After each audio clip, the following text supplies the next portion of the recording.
வணக்கம் நேயர்களே, இது உங்கள் அபிமான ஊருக்குள்ள பேசிக்கிறாங்க நிகழ்ச்சி. இந்த நிகழ்ச்சியை உங்களுக்கு தொகுத்து வழங்குவது நான் உங்கள் Easter ji and parrot G.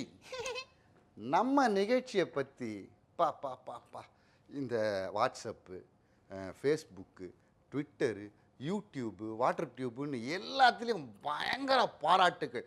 அதுவும் இல்லாமல் பேரட் ஜி சொன்னால் நம்ப மாட்டீங்க, ஈஸ்டர் ஜி உங்களை மாதிரி ஒரு ஆங்கரை எந்த தொலைக்காட்சியிலையும் பார்க்கவே முடியாதுன்னு பயங்கரமாக பாராட்டுறாங்க.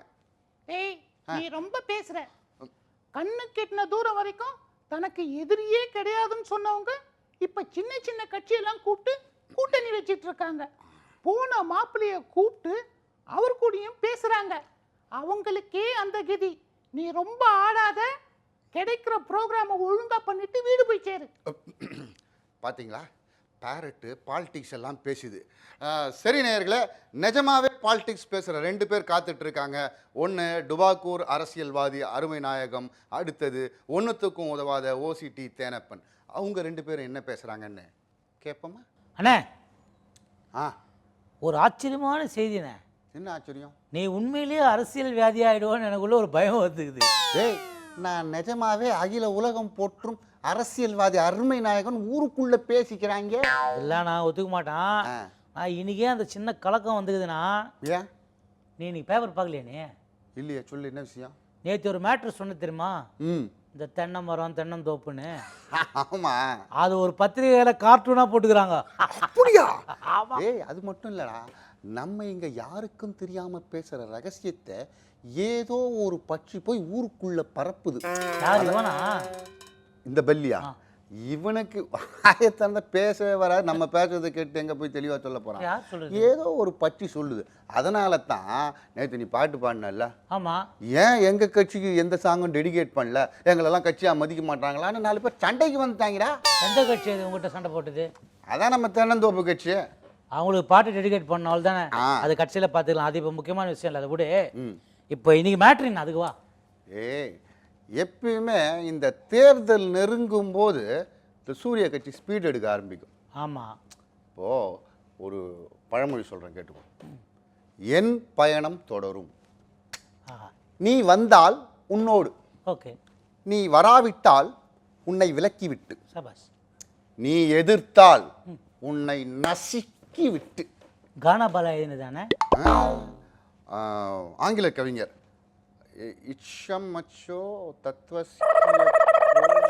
விடு இந்த மாதிரி பேர்லாம் ரெண்டே பேர் தான், ஒரு நடிகர் ஒரு இயக்குனர், அவளுக்கு மட்டும்தான் வாயில வரும், நமக்கெல்லாம் வராது. மேட்ரு சொல்லி. அது மாதிரி தான் சூரிய கட்சியும் நம்ம கேப்டன் வந்தால் உன்னோடுன்ட்டு வெயிட் பண்ணி பார்த்தாங்க. ஆமாம். வரலை, வராவிட்டால் உன்னை விலக்கி விட்டு ப்ராக்டிக்கல். அவர் தனியாக கூட்டணி நிற்கிறார். ஆனால் எதிர்த்தால் உன்னை நசுக்கி விட்டு. இப்போ எதிர்க்க ஆரம்பித்த உடனே இவங்க நசுக்க ஆரம்பிச்சிட்டாங்க. அதோட ஆரம்பம் தான் நம்ம வட சென்னையிலேருந்து ஒரு மாவட்ட செயலாளர் கிளம்பி நேராக சூரிய கட்சிக்கு வந்து தன்னை ஐக்கியப்படுத்தி கொண்டார். மதுரைக்காரர் சைட்லேருந்து நிறைய பேர் கிளம்பி தளபதி சைடில் சேர்றாங்கன்னு ஊருக்குள்ளே பேசிக்கிறாங்க. முதல்ல மதுரைக்காரரோட வெயிட்டு கொஞ்சம் கட்சியில் குறைஞ்ச உடனே நிறைய பேர் தளபதி அணிக்கு மாறிட்டாங்க. இப்போ மறுபடியும் தலைவர் மதுரைக்காரரை சந்தித்து பேசின உடனே, ஐயோ மறுபடியும் இவருக்கு பவர் வந்துருச்சுன்னா நமக்கு ஏதாவது ஆபத்து வருமோ, அதனால் மீண்டும் அணி மாறலாமா இல்லை தளபதியை நம்பி இங்கேயே இருக்கலாமா அப்படின்னு ஒரு குழப்பத்தில் இருக்கிறதா நீ சொல்கிற. ஊருக்குள்ள பேசிக்கிறாங்க. அதே மாதிரி இன்னொரு கன்ஃபியூஷன் இருக்குது. என்ன கன்ஃபியூஷன்? இப்போ தேசிய கட்சி வந்து சூரிய கட்சியோட இணைஞ்சிச்சு இல்ல? ஆமா. இப்போ சூரிய கட்சியில இந்த மாதிரி குழப்பம் இருக்குதுல்ல, மதுரைக்காரரு, தளபதி, அப்புறம் கலைஞர் எப்படின்னு. இதுல தேசிய கட்சி யாரோட கூட்டணி வச்சுக்கிறாங்கன்னு நீ கேட்குற? ஊருக்குள்ள பேசிக்கிறாங்க. இதை விட முக்கியமான விஷயம், இந்த கேப்டன் அணிலேருந்து ஒருத்தர் இங்கே வந்துட்டார்ல, அவர் வந்தவர் சும்மா இல்லாம ஒரு பேட்டியை தூக்கி போட்டிருக்க. அந்த கட்சிக்குள்ள நான் நுழையும் போது கோடீஸ்வரனா நுழைஞ்சேன், இப்ப கடங்காரனா வெளில வந்திருக்கேன். இதுவும் இல்லாம சூரிய கட்சி கூட கூட்டணி வைப்பாங்கன்னு ஆசைப்பட்டு நம்பி என்னையும் வேட்பாளர் ஆக்குங்கன்னு பணம் கட்டிட்டேன், தயவு செய்து அதை கொடுத்துருங்க, நான் ரொம்ப கஷ்டப்பட்டு சம்பாரிச்சேன் அப்படின்னு கேட்குறாரு. அவர் மட்டும் இல்லாமல் நிறைய பேர் சூரிய கட்சிக்கு கிளம்பி வர்றதா. எப்போவுமே ஒரு விஷயம் கவனிச்சானே, என்ன விஷயம்? ஊருக்குள்ளே இப்படிலாம் பேசிக்கிறாங்கல்ல, ஆ, ஆனால் அந்த பலமுனை போட்டி வர்ற நேரத்தில் பார்த்தீங்கன்னா எப்போவுமே சூரிய கட்சி கொஞ்சம் அப்படி லீடிங்கில் போயினே இருப்பாங்க, பார்த்துக்கிறேனே. டேய், நம்ம கேப்டன் சினிமாவில் புள்ளி வரம் சொல்லுவார், நன்னு. ஆனால் நிஜமாவே புள்ளி விவரங்களை அள்ளி விடுறதுல சூரிய கட்சியின் மூத்த தலைவர் கில்லாடி தான். அதனால தானே அவர் பெரும் புள்ளின்றாங்க.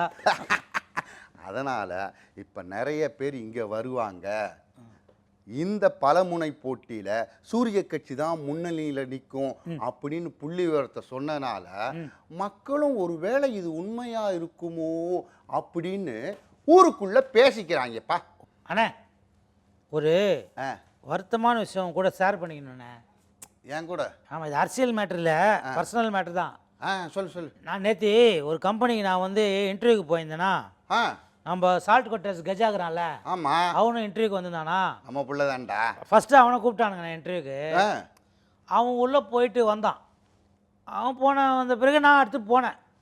நான் போனேன்னு என்னை கேள்வியே கேட்கல, உன்னை பற்றி எல்லா விஷயமும் தெரியும், கிளம்பு நீ, உனக்கு வேலை கிடையாதுன்ட்டாங்க.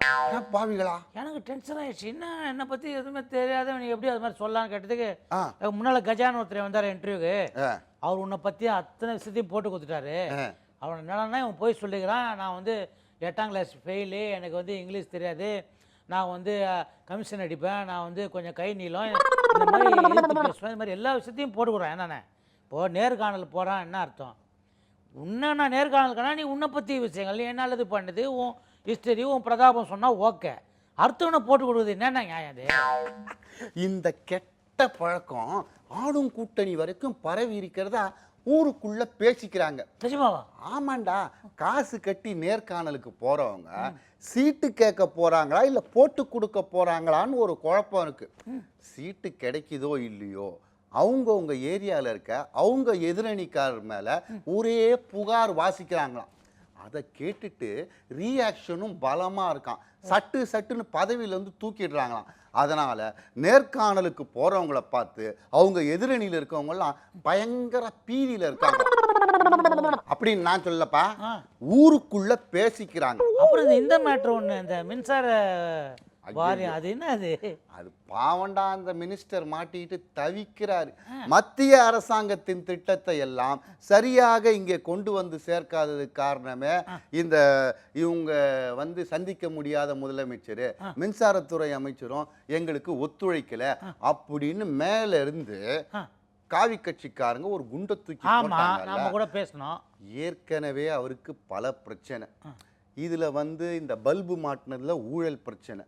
அதுவும் இல்லாம ஐவரினி கூட்டணியில ஸ்ட்ராங்கா இருந்தவரை கிளட்டி விட்டு ஓரம் கட்டிட்டாங்க. இப்ப லிஸ்ட்ல பேர் இல்லையாம? ஆமா, மறுபடியும். இதுக்கு முக்கிய காரணம்னு என்ன சொல்றாங்கன்னா, இவரு ஆளும் கட்சியில இருந்துகிட்டு எதிர்க்க இருக்க சூரிய கட்சியில இருக்க முன்னாள் அமைச்சர் கூட கூட்டணி அமைச்சிருக்காராம். ஐயோ, கட்சி கூட்டணி இல்ல, வியாபார கூட்டணி. அதனால மேலிடத்துக்கு தெரிஞ்ச உடனே அவங்க பயங்கரமா ஆத்திரப்பட்டு எந்த முன்னாள் அமைச்சர் கூட நீங்க கூட்டணி வச்சீங்களோ அந்த அமைச்சரையே எதிர்த்து போட்டியிடணும் அப்படின்னு ஒரு உத்தரவை போட்டுட்டாங்களாம். சரியான செக்கு. இப்போ அவரு டென்ஷன் ஆகி நிற்கிறாராம். இந்த மின்துறையில் இருக்கிற கடனுக்கெல்லாம் இவர் தான் காரணம்னு மொத்த பழியும் இவர் மேலே போட்டு ஓரங்கட்டி உட்கார வச்சுட்டாங்க. ஆனால் அதில் முக்கியமான விஷயம் என்னன்னா, இவரை இவ்வளோ ஓரங்கட்டினாலும் நேர்காணலுக்கு அழைக்கிறதுல பாதி பேர், ஏன் முக்காவாசி பேர் இவரோட ஆதரவாளர்கள் தானா. அதனால் இதில் ஏதாவது விளையாடி இருக்குமோன்னு நீ சொல்றியா? ஊருக்குள்ள பேசிக்கிறாங்க. ஆனா இது என்ன மேட்டர்னா, இப்போ அந்த மத்திய துறை அமைச்சரை வந்து முதலமைச்சர் சந்திக்கல அப்படின்னு சொன்னதுக்கு நம்ம முன்னாள் முதல்வர் இருக்கிறாரு, ஆமா, அவர் சப்போர்ட்டுக்கு வந்து சொல்லிக்கிறாருல்ல. ஆனா டாக்டர் அக்கா ஒத்துக்கலையே. ஏன்? என்ன, நாங்க முதல்வர் மேல தானே குற்றச்சாட்டு வச்சோம், அவங்க தானே பதில் சொல்லணும். முன்னாள் முதல்வர் ஏன் சொல்றாரு? சொல்லுவாரு. ஏன்னா முதல்வர் ஒருத்தர் சந்திக்கணும்னு நினைச்சிட்டாருன்னா எப்படி இருந்தாலும் எங்க இருந்தாலும் அவங்கள கூட்டின்னு வந்து சந்திக்க வேண்டிய விதத்தில் சந்தித்து விசாரிக்க வேண்டிய விதத்தில் விசாரித்து பண்ணுவார்னு முன்னாள் முதல்வர் அவருக்கு தெரியாமல் வேறு யாருக்கு தெரியும்? அதுவும் இல்லாமல் அவங்க கட்சிக்காரங்க என்ன சொல்கிறாங்கன்னா இவர் பதில் சொல்லலாம், ஏன்னா இவர் ஆக்டிங் சிஎம்மா இருந்தவர் தானே அப்படின்னு சொல்கிறாங்க. டேய், ஆனால் அந்த கட்சியில் இப்போ இன்னொரு காமெடி ஒன்று நடந்திருக்கு. என்னது? நம்ம கரகாட்டக்காரர் நடிகர் இருக்கார்ல, ஆமாம், அவரு கட்சியில் ரொம்ப விசுவாசமானவர் தான். ஆமாம். ஆனால் என்ன ஆச்சோ தெரியல, ஒரு கூட்டத்துக்கு பேச போயிருக்கார். ஆ. போயிட்டு மக்களை பார்த்து, இந்த பாருங்க, எங்கள் கட்சியோ எங்கள் தலைமையோ ஏதாவது தவறு பண்ணியிருந்தா தயவுசெய்து மன்னிப்பு கேட்டுக்கிறேன், எங்களுக்கே ஓட்டு போடுங்கன்னு வாயை விட்டுட்டாராம். கட்சியோ தலைமையோன்னு சொல்லிட்டாரா? ஆமா, இதோ இதை வீட்ல பார்த்து நடந்ததுக்கு மன்னிப்பு கேட்டிருந்தா கூட பரவாயில்ல. ஐயா, இதை பார்த்துட்டு கூட்டத்தை ஏற்பாடு பண்ண மேயரு, ஏன்பா இவரை கூப்பிட்டு அனாவசியமாக நம்ம பதவிக்கு நம்மளே ஆப்பு வச்சுக்கிட்டுமேன்னு டென்ஷனில் இருக்காராம். இவருக்கு இது ஒன்றும் புதுசு இல்லை. ஏற்கனவே கூட நீங்கள் போய் மாடுக்கிட்ட அடுத்த ஆட்சி யார் அமைக்குதுன்னு கேளுங்க, அது உடனே அம்மா அப்படின்னு சொல்லுன்னு சொல்லியிருக்கேன். நான் கூட பச்சுக்கிறேன். ஆனா இதுக்கு ஒருத்தங்க நல்ல பக்கா கவுண்டர் கொடுத்துக்கிறாங்க. என்ன கவுண்டரு? மாடு கிட்ட கேட்காம ஒரு ஆடு கிட்ட போய் இந்த ஆட்சி எப்போ முடியும்னு கேளுங்க, அது உடனே மேன்னு சொல்லிக்கிறாங்க. அப்படியா? அப்போ இந்த ஆட்சி மேல முடியும்னு நீ சொல்ல வரியா? ஒரு காமெடிக்காக அவங்க சொன்னாங்கன்றது சொல்றான்ப்பா. நீ என்ன பண்ணி? அப்படியா? அதனால ஏற்கனவே வாயை கொடுத்து நிறைய பேர் மக்கள் கிட்ட மாட்டிக்கிறாங்க. அதனால ஆளும் கூட்டணி கொஞ்சம் நாவடக்கத்தோட பேசணும் அப்படின்னு ஊருக்குள்ள பேசிக்கிறாங்க.